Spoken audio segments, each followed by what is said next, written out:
ఉలికిపాటుకు గురయ్యే ఈ ఉదాంతం ఇప్పుడు వైరల్ గా మారింది. ఒక ఇంటి బెడ్రూమ్ ఏసీలో ఏకంగా 5 పాములు ఉన్న విషయాన్ని గుర్తించిన ఆ ఇంటి వారు వణికిపోయిన పరిస్థితి. లక్కీగా ముందే గుర్తించడం, టెక్నీషియన్ తో పాటు పాముల్ని పట్టుకునే అటవీ శాఖ సాయంతో వారు దీర్ఘంగా ఊపిరి పీల్చుకున్న పరిస్థితి.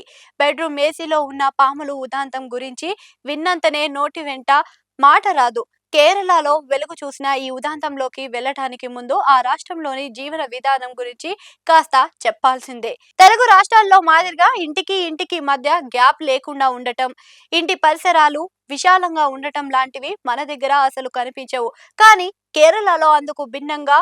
ఆ మాటకు వస్తే దేశంలోని మిగిలిన రాష్ట్రాలతో పోలిస్తే కేరళలోని ఇల్లు కాస్త భిన్నంగా ఉంటాయి. ఇంటికి ఇంటికి మధ్య గ్యాప్ మాత్రమే కాదు, విశాలమైన ఉండే లోగిళ్ళు, నేచర్ కు దగ్గరగా వారి ఇల్లు ఉంటాయి. దీనికి తోడు ఇంటి చుట్టూ ఖాళీ ప్రదేశాలు మాత్రమే కాదు, ఇంటికి ఇంటికి మధ్య గ్యాప్ కూడా ఎక్కువే. ప్రతి ఇంట్లోనూ పెద్ద పెద్ద చెట్లు కాస్త ఎక్కువగానే కనిపిస్తూ ఉంటాయి.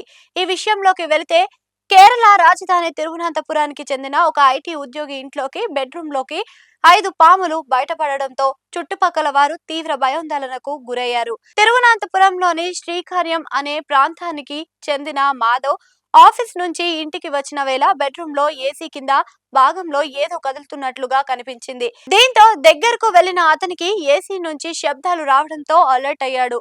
ఆ శబ్దాన్ని పాముకు చెందినవే అని అనుమానించిన అతడు అటవీ శాఖ అధికారులకు సమాచారాన్ని అందించాడు. దీంతో అక్కడకు చేరుకున్న స్నేక్ క్యాచర్ ఏసీ టెక్నీషియన్ సాయంతో తెరిచి చూసి అవాక్కయ్యారు. దీనికి కారణం అందులో 5 పాములు ఉన్నట్లుగా గుర్తించారు. దాదాపు గంటన్నర శ్రమించి 4 పాముల్ని బయటకు తీయగా మరొకటి మాత్రం పైప్ మార్గంలో నుండి బయటకు వెళ్లిపోయింది. ఊపిరి పీల్చుకునే విషయం ఏమిటంటే అటవీ శాఖ అధికారులు పట్టేసిన 4 పాములు విషపూరితం కావని తేల్చారు. ఇంటికి ఆనుకొని చెట్టు ఉండడం, దాని కొమ్మల ద్వారా ఏసీలోకి పాములు చేరి ఉండటాన్ని అనుమానిస్తున్నారు. ఏది ఏమైనా ఈ ఉదాంతం స్థానికంగా కలకలాన్ని రేపింది.